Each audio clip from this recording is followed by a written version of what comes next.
Most missiles का इस्तेमाल एक एक्चुअल कॉन्फ्लिक्ट में हुआ है, नतीजा हुई तबाही। पाकिस्तान के China supply air defence systems expose हो गए, उनके एसेट्स को पिन पॉइंट एक्यूरेसी के साथ हिट किया गया कि इंफ्रास्ट्रक्चर डिस्ट्रॉय हो गया और दुनिया ने नोटिस लिया। ब्रह्मोस ने प्रूव कर दिया है कि ये सिर्फ एक मिसाइल नहीं, एक मैसेज है। अब 17 कंट्रीज ब्रह्मोस लेने के लिए टॉक्स में हैं। साउथ ईस्ट एशिया से लेकर मिडिल ईस्ट तक, Malaysia, Vietnam, Indonesia, Saudi Arabia, Egypt सब लाइन में लगे हुए हैं और India already production scale up कर रहा है। एमका इंडिया का स्टेल्थ जेट ड्रीम है, लेकिन ब्रह्मोस तो बस शुरुआत है। अब बात करते हैं इंडिया के सबसे एम्बिशियस डिफेंस प्रोजेक्ट की, एमका यानी कि एडवांस्ड मीडियम कॉम्बैक्ट एयरक्राफ्ट। ये इंडिया का अपना 5th generation stealth fighter jet होगा। समझो ये इंडिया का जवाब है F-35, J-20 और Su-57 जैसे जेट्स को।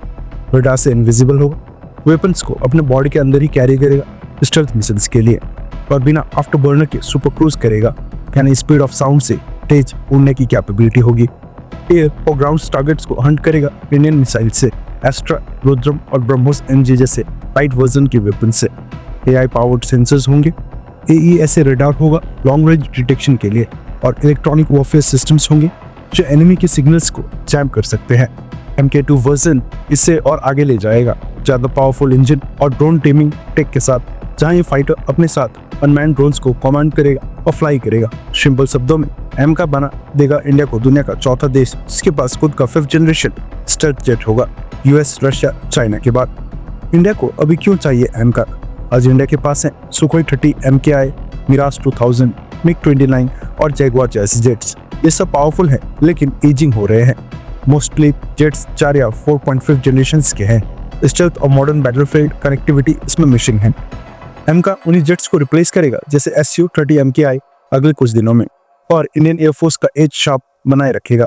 आज इंडिया के पास 32 फाइटर स्क्वाड्रन्स है। फ्यूचर थ्रेट्स को हैंडल करने के लिए कम से कम 42 चाहिए। एमका उस गैप को ब्रिज करेगा। 7 मार्च 2024 को कैबिनेट कमेटी ऑन सिक्योरिटी ने एमका को ग्रीन सिग्नल दे दिया था।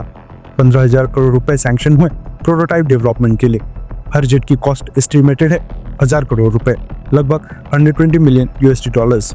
DRDO का EDA यानी कि एरोनॉटिकल डेवलपमेंट एजेंसी लीड कर रहा है इस प्रोजेक्ट को, और HAL के साथ साथ प्राइवेट कंपनीज भी इस मिशन में शामिल होंगे।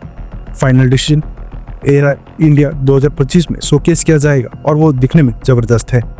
2 मेजर वेरिएंट्स होंगे, एक है एमका MK1 GF414 इंपोर्टेंट इंजन से पावर होगा, सेम जैसे तेजस MK2 में लगा हुआ है।